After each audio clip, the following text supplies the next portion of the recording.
En los próximos minutos, los principales hechos que impactaron en el Perú y el mundo.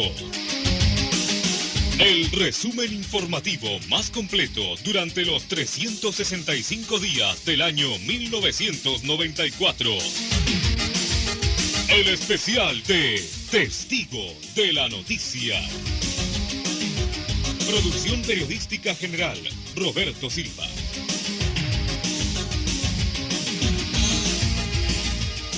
Amigos de Antena 1 Radio, bienvenidos a esta edición especial de Testigo de la Noticia. A nombre del Departamento de Prensa les estaremos brindando en los próximos minutos un recuento de los principales acontecimientos tanto en el Perú y en el mundo. A lo largo de este espacio estaremos compartiendo con usted conjuntamente con los periodistas de nuestra casa emisora los principales hechos que ya forman parte de la historia y que han contribuido a los cambios que se operan en los últimos años. Hay quienes se preguntan cuál es el suceso más importante en el mundo en el año 94. De inmediato nos imaginamos que surgen respuestas.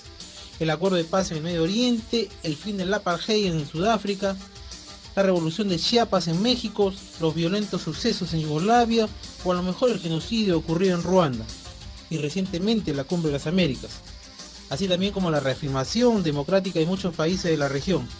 Eso fue lo que ocurrió precisamente en el mundo, lo más saltante. En el Perú también ocurrieron y ocurren un sinnúmero de acontecimientos. El caso Clay concitó la atención nacional a lo largo del año 94. El inicio de la campaña electoral con miras del 95 fue otro tema central. Los desencuentros entre la pareja presidencial, el sonado caso del tren eléctrico, los avances en materia de lucha contra la subversión y el caso de la Cantuta. Este año han sido innumerables incluso los viajes del jefe de Estado Alberto Fujimori. También recibió la visita de mandatarios de países de la región. Importantes personajes también nos dejaron en el año que culmina, pero junto a ellos quedó su inteligencia y lo más importante, la vocación de servicio en favor de nuestro Perú. Nuevamente bienvenidos a esta edición especial de Testigo de la Noticia. Un reconocimiento muy especial a nuestro productor periodístico general Roberto Silva, quien ha hecho posible que usted en los próximos minutos sea un auténtico testigo de la noticia. Sin mayores preámbulos, le damos la cordial bienvenida esta mañana al doctor Martín Belaúnde, colaborador permanente de nuestra casa emisora. Doctor Martín Belaúnde, tenga usted buenos días. Muy buenos días, José. Resulta aquí, encantado difícil de estar con ustedes nuevamente. Gracias a usted. ¿Resulta difícil a lo mejor escoger el hecho o los hechos más importantes en el mundo? Bueno, han habido una gran variedad de hechos, muchos de ellos trágicos. Podríamos decir que este año que se va, el año de 1994, empezó precisamente el 1 de enero con una rebelión y termina y culmina con una matanza.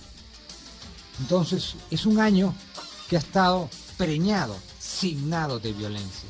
Comenzó con esta rebelión en México, en el estado de Chiapas, al sur de ese país, que tomó de sorpresa al mundo. No sabemos si tomó de sorpresa al gobierno mexicano, pero indiscutiblemente le malogró, como se dice en jerga, le malogró la película Carlos Salinas de Gortari, que pensaba dar pues un manoletazo doble con el TLC y el ingreso de México al club de la OECD. Y precisamente eso se origina el día que entra en vigencia el Tratado de Libre Comercio, ¿no? Así es, lo hicieron deliberadamente esa fecha para recordarle a los mexicanos y recordarle al mundo que México, por mucho que ha progresado, todavía es un país del tercer mundo con grandes tensiones políticas, económicas y sociales. Octavio Paz dice que este suceso le cambió la vida política a México. Definitivamente este suceso ha sido un enfriamiento de la ruta del progreso de México. Y después en México hemos tenido los magnicidios, el asesinato de Luis Donaldo Colosio, el asesinato de José Francisco Ruiz Massieu, que han dado claramente señas de que en México existe, si se quiere, una mafia, una logia secreta y tenebrosa al interior del PRI, que no quiere soltar las riendas del poder y que está dispuesto a eliminar a todo aquel que dé muestras de independencia. Los problemas de Chiapas en México siguen vigentes y con el agravante de que en México hace unos días el peso mexicano ha entrado lo que se llama en una caída libre. Otro tema puntual, doctor Martín Belaúnde. Hay muchos temas puntuales, pero yo diría lo siguiente. tenemos el cáncer permanente de la guerra en Bosnia que no tiene solución hasta este momento. Una guerra en que los serbobosnios, que son algo así como el 30 al 40% de la población, han ocupado el 70% del territorio y el 30% restante los tienen los musulmanes bosníacos, que son, si se quiere, el 50, casi la mayoría de la población del país, y los croatas, que son el 20-25%. Y este problema de Bosnia, que es una guerra que no tiene cuándo terminar, no tiene solución hasta este momento, y en parte no tiene solución porque las potencias europeas, porque la OTAN no quieren intervenir directamente, no quieren involucrarse en una lucha armada. Y nosotros tenemos en Bosnia los 22.000 cascos azules, o sea, soldados de una fuerza multinacional de los Estados Unidos, que están armados con armas defensivas, solo pueden separar a dos combatientes, pero en realidad fracasan esa tarea. ¿Por qué? Porque los combatientes tienen más potencia de fuego que los cascos azules. El viejo líder negro Nelson Mandela también se convirtió en un personaje en lo que va del año 94. Bueno, en mi opinión es el hombre del año en el mundo, en el año que se va de 1994. El Time ha dicho que ha sido el Papa. El Papa indiscutiblemente es una de las grandes figuras del planeta por la hondura de su mensaje espiritual y de su prédica moral.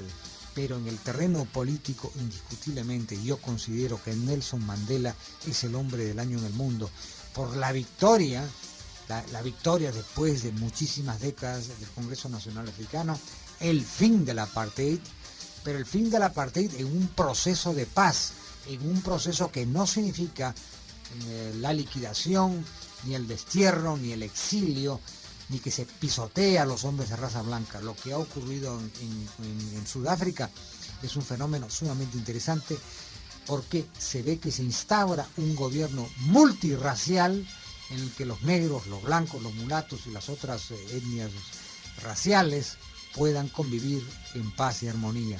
¿Lo lograrán?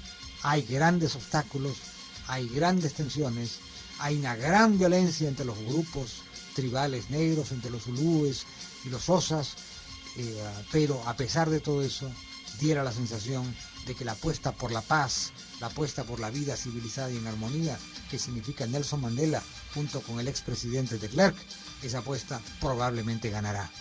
Para finalizar, doctor Martín Belaúnde, Cumbre de las Américas, desde Punta del Este no tuvimos una reunión tan crucial como la que se realizó recientemente. Bueno, las reuniones cruciales a veces fracasan en sus objetivos, ¿no? La reunión de Punta del Este del año 67 mereció y concitó tremendas expectativas que desafortunadamente después no se lograron alcanzar, no se lograron realizar por una multiplicidad de razones. Esta otra cumbre, que parecía que iba a ser un ejercicio de relaciones públicas, sin embargo, parece que va a tener o que podría tener un desenlace importante, en cuanto que el Tratado de Libre Comercio de América del Norte, NAFTA en inglés, podría extenderse a todo el hemisferio occidental, desde Alaska hasta Tierra del Fuego. Pero eso es un proceso largo, complejo, difícil, que tomará arduas negociaciones, porque existen tremendos obstáculos, y quizás uno de los más grandes obstáculos son las tendencias proteccionistas y xenofóbicas dentro de los Estados Unidos. Pero creo yo que ese es el camino para el que está asignado a América Latina. Yo creo que tiene que haber un mercado común hemisférico, pero también tiene que haber una estrategia comercial, una estrategia económica, una estrategia financiera de parte del gobierno peruano respecto de este mercado, y yo creo que hasta este momento esa estrategia no existe. Esa estrategia se tiene que trazar, porque ahora simplemente no existe. Bien, doctor Martín Belaúnde, nosotros le agradecemos este bien documentado perfil respecto a los hechos más importantes en el mundo. De nuestra parte, le agradecemos a nombre del especial de Testigo de la Noticia. Muchas gracias, José, y muy feliz año a todos ustedes y, por cierto, a todos los radioyentes de Radio Antena 1.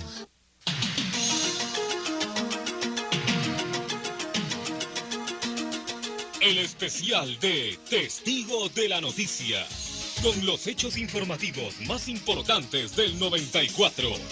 Y por Antena 1 Radio.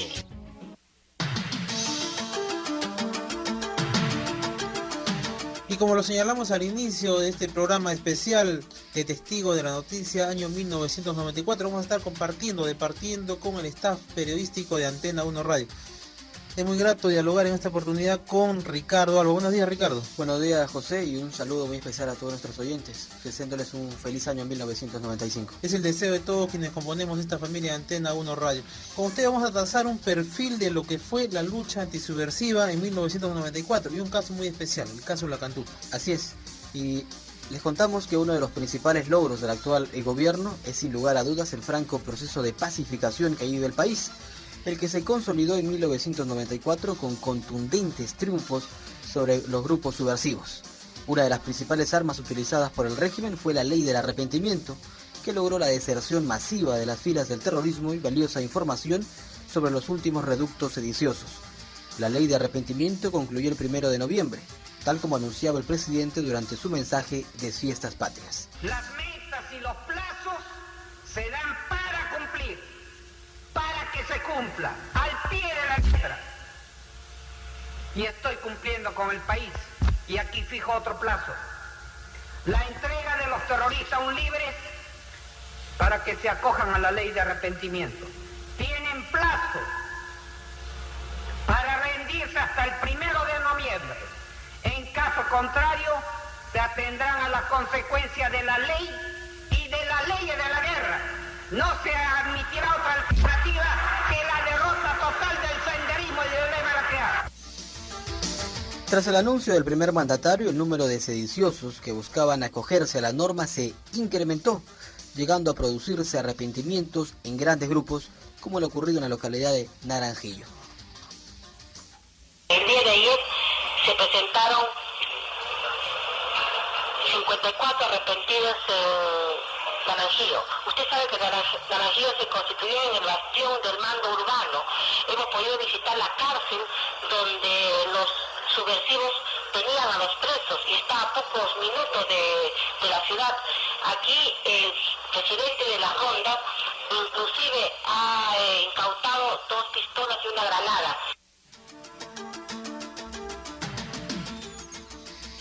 El gobierno también organizó grandes operaciones militares para destruir los últimos reductos sediciosos, como la acción Aries, realizada en abril en la zona del Alto Guayaga.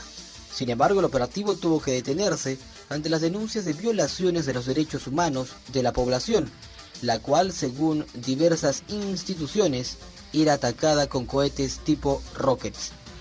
Las versiones de las organizaciones no gubernamentales obligó la presencia de la Comisión de Derechos Humanos del Congreso para analizar la situación.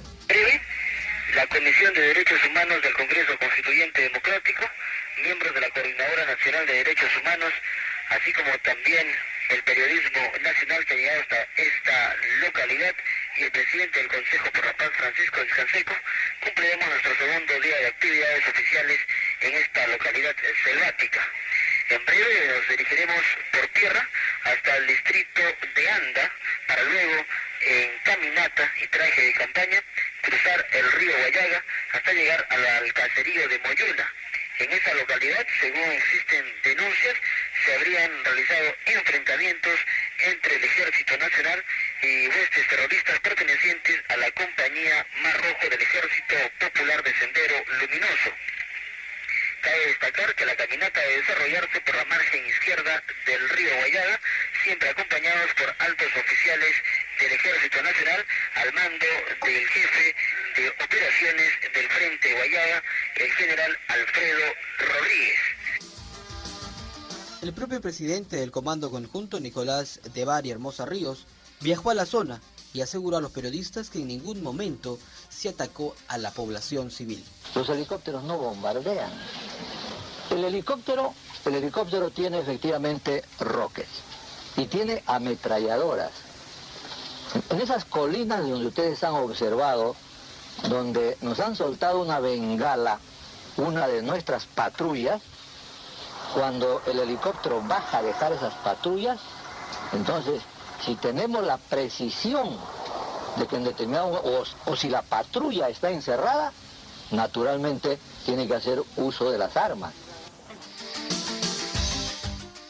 Por su parte, el jefe del Comando Político Militar del Frente Guayaga, Alfredo Rodríguez, rechaza cualquier intento de violación de los derechos humanos e incluso especuló de una presunta relación entre la Cruz Roja Internacional y los grupos subversivos. La información leal a la Cruz Roja, pero sin embargo hemos detectado ciertas cosas que no estaban bien. ¿Cómo qué, general? Por ejemplo, decirles que nosotros íbamos a ingresar.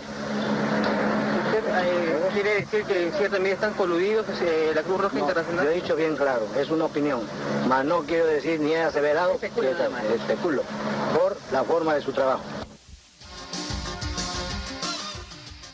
Si bien la lucha antisubversiva obtuvo grandes victorias, llevó también a sucesos que avergonzaron a toda la nación por su brutalidad. Uno de ellos fue la matanza de los estudiantes y el docente de la Universidad de Educación Enrique Guzmán y Valle. El asesinato masivo fue obra de un grupo militar denominado Colina, que en 1993 detuvo a 9 estudiantes y un catedrático y los asesinó. El crimen intentó callarse en su inicio. Incluso la insinuación sobre la participación de grupos militares en la entonces desaparición de los alumnos fue respondida con la salida de tanques a la calle para evidenciar un supuesto apoyo a Hermosa Ríos. Sin embargo, la acción de la prensa, entre la que destacó la revista Sí, permitió los lugares donde se enterraron los cuerpos de los estudiantes y demostrar la participación de las Fuerzas Armadas en la matanza. Todas las características del crimen conducían a un proceso judicial en el fuero civil, pero la justicia castrense demandaba que el caso sea visto en el fuero militar. Ante esto, la sala respectiva de la Corte Suprema votó por 3 votos a favor y 2 en contra, porque el caso se ventile en el fuero militar. Pero como era necesaria una diferencia de 2 votos para definir el caso, se convocó a un vocal dirimente. Sin embargo, cuando el caso era analizado por el magistrado, el Congreso aprobó con el voto de la mayoría oficialista una ley que eliminaba el voto dirimente, la que fue aplicada retroactivamente en el caso La Cantuta. La decisión del Poder Legislativo de aprobar la norma presentada por el congresista Julio Chumeris obtuvo el unánime rechazo de las organizaciones defensoras de los derechos humanos, de los familiares de los estudiantes asesinados e incluso del gobierno de los Estados Unidos, el que a través de su embajador en Lima, Elvin Adams, transmitió su rechazo a la ley. Las autoridades peruanas son conscientes de la importancia de este caso en la posición sobre el Perú en la comunidad internacional. Hemos expresado en forma consistente nuestra preocupación de que aquellos responsables de los brutales asesinatos de La Cantuta deben ser sometidos a la justicia. Lamentamos que el Congreso y el Ejecutivo hayan tomado acción para cambiar los procedimientos de la Corte Suprema luego de que empezara a deliberar sobre este caso excepcionalmente sensitivo. Instamos al gobierno peruano a mostrar respeto completo por los principios de separación de poderes y autonomía judicial que fueron consagrados en la nueva Constitución promulgada el 31 de diciembre. La ley se aplicó con el consentimiento de la Corte Suprema y los militares participantes del hecho fueron procesados en el fuero militar. Tras un proceso sumario, la Sala de Guerra del Consejo Supremo de Justicia Militar dictó el 21 de febrero la sentencia a los militares del Grupo Colina.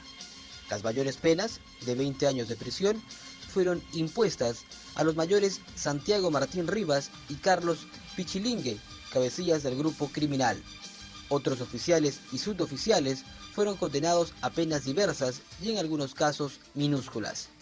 Los familiares de las víctimas de la matanza calificaron de ridículas las condenas. Una opinión similar tuvo el arzobispo de Lima, Augusto Vargas Alzamora, quien anotó que Dios hará verdadera justicia. A mí me han parecido excesivamente benignos, porque la cosa ha sido muy grave. Decirles que lo que no consigan ellos de satisfacción por lo que se haya hecho, sepan que Dios es el que de verdad hace justicia. El caso tuvo un final grotesco y hasta denigrante. Tras diversos trámites, los familiares obtuvieron los restos de sus víctimas en julio último. En un acto de ensañamiento, los restos fueron entregados en burdas cajas de cartón. El suceso fue rechazado unánimemente.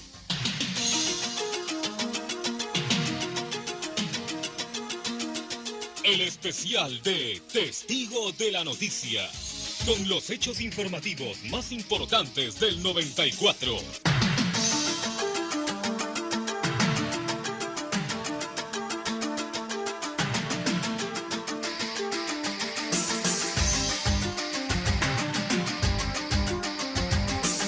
Muchas gracias, amigos oyentes, por compartir junto a ustedes este especial de Testigo de la Noticia año 1994 en compañía de todo nuestro staff periodístico. Indiscutiblemente Miami fue testigo de un hecho histórico, la Cumbre de las Américas, y ahí estuvo Antena 1 Radio.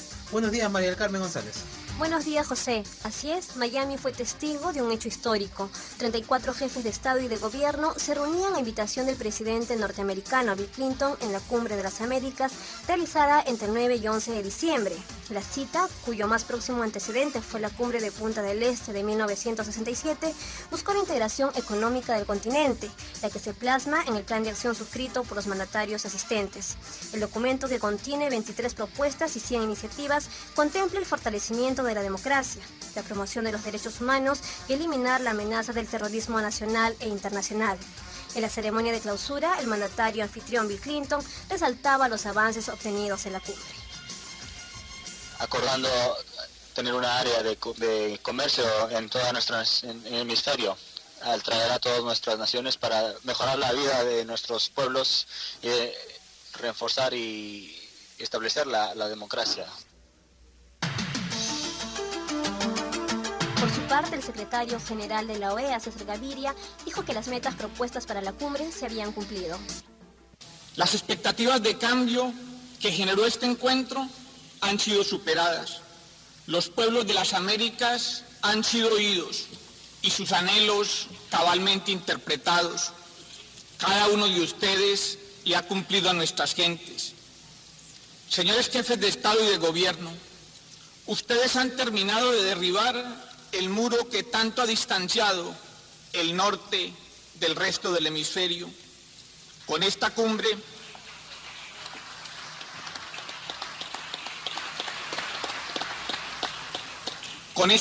se cierra un capítulo de nuestra historia caracterizado por la desconfianza. Atrás queda la época en la que nuestro destino estaba sujeto al vaivén de las urgencias de la Guerra Fría. En el marco de la Cumbre de las Américas, Chile obtuvo el ingreso al Tratado de Libre Comercio integrado por Estados Unidos, México y Canadá. En la ceremonia de anuncio de ingreso, el mandatario chileno Eduardo Frei indicó que se cumplía una de las más importantes metas en su país. Chile ha realizado en estos años un esfuerzo grande para llegar a este día. Creemos que lo hacemos para poder erradicar la pobreza de nuestro país, para que podamos respetar los derechos de los trabajadores y construir este proceso económico en un marco de respeto a nuestros recursos naturales y a nuestro medio ambiente. Queremos asumir este desafío, porque es un desafío de todo el país. Estamos preparados, pero necesitamos el concurso de todo Chile para esta negociación.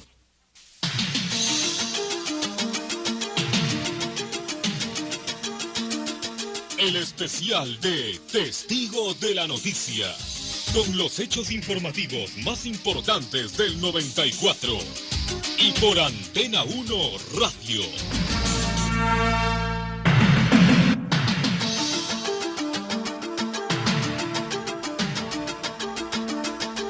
Las gracias a nuestro ingeniero de sonido César Araneda, que nos acompaña en el especial de Testigo de la Noticia 1994. Y a lo largo de esta jornada estamos compartiendo con nuestros colegas periodistas de Antena 1 Radio.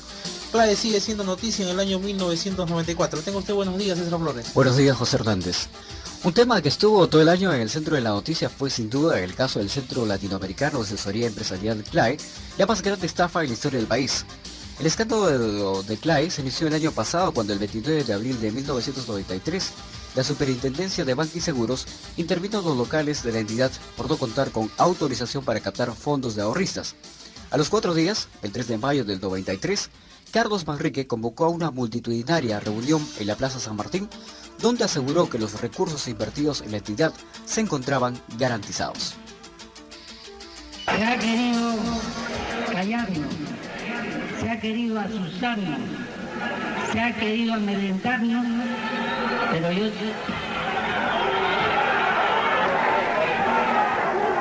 pero nosotros, frente a esas amenazas que a veces llegan de voces cobardes por teléfono, de aquellos que quieren acusarnos de todo lo peor, que quieren contaminarnos con sus artimañas relacionándonos con el narcotráfico y que buscan 10.000 mentiras, les podemos contestar recordando aquel episodio literario del Quijote de la Mancha, cuando Sancho se asusta yendo por los caminos de España, se asusta por los ladridos de los perros y le dice a Quijote, a su compañero: Quijote, no escuchas cómo los perros ladran, retrocedamos, volvamos al pueblo.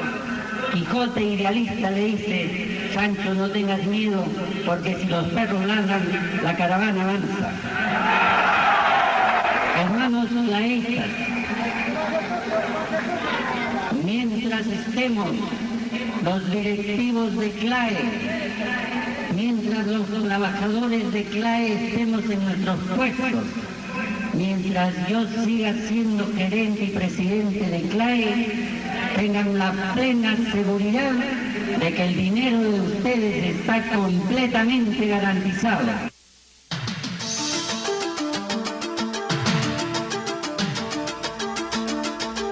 Sin embargo, a pesar de levantarse la intervención y modificarse la ley de bancos para facilitar la legalización de CLAE, los inversionistas, salvo algunos privilegiados, no recuperaron su dinero y los funcionarios de la entidad no presentaron la documentación para legalizar la institución. Es por eso que, la madrugada del 11 de febrero del presente año, la Superintendencia de Banca y Seguros intervino definitivamente en los locales de CLAE y solicitó la disolución de la institución. Momentos que miembros de la Superintendencia de la Banca y Seguros están llegando justamente en estos instantes, observamos a través de un vehículo oficial. Son dos vehículos, le podemos informar en calidad de primicia, están llegando 2 vehículos oficiales. Se va a proceder en unos minutos más entonces a la intervención de CLAE, ubicado aquí en la primera cuadra de la avenida Arequipa. En estos momentos han descendido ya los vehículos, están dirigiéndose, caminando junto con los efectivos de la Policía Nacional, herméticamente de detención. Los medios de comunicación empiezan a imprimir las placas fotográficas y en estos momentos, a las 00 horas con 7 minutos, Antena 1 Radio es testigo de la historia. En estos momentos, 00 horas con 7 minutos, se está interviniendo, procediendo a la intervención del local principal del Centro Latinoamericano de Asesoría Empresarial CLAE. Procediendo a una intervención. Está declarando en estos momentos el fiscal aquí que ha llegado de turno de la 28 Fiscalía, el señor Carlos Carvajal Aguirre. El representante de la Seguridad del Estado para poder ingresar. Solamente y el equipo de inspectores de la Superintendencia para poder hacer la revisión correspondiente y la traba de las puertas.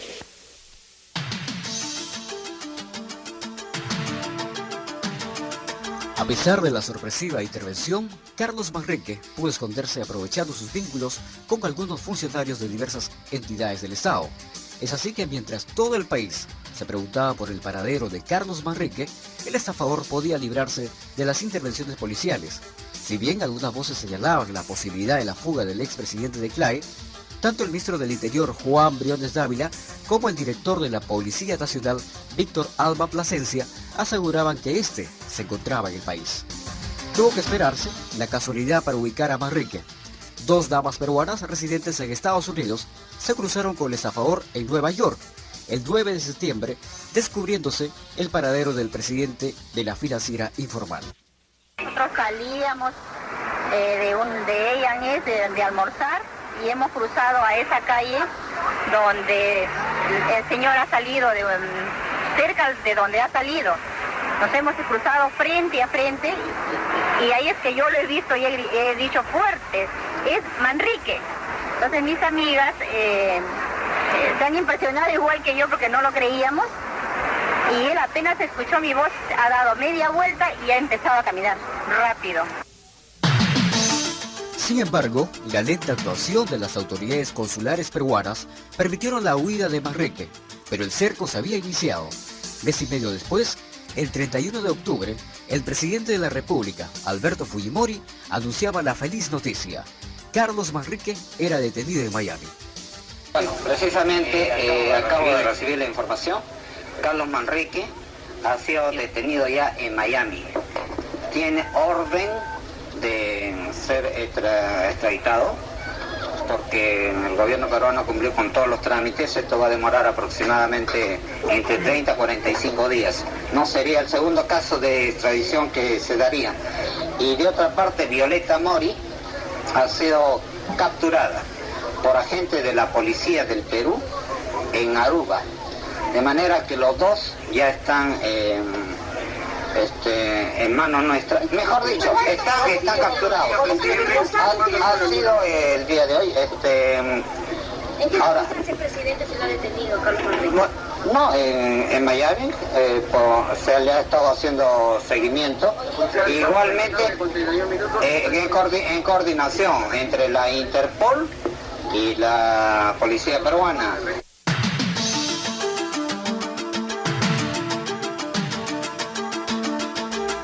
Tras la detención de Carlos Manrique, se inició el lento proceso para la extradición del estafador.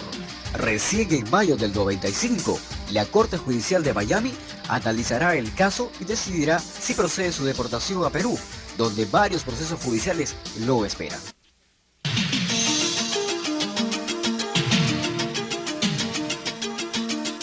El especial de Testigo.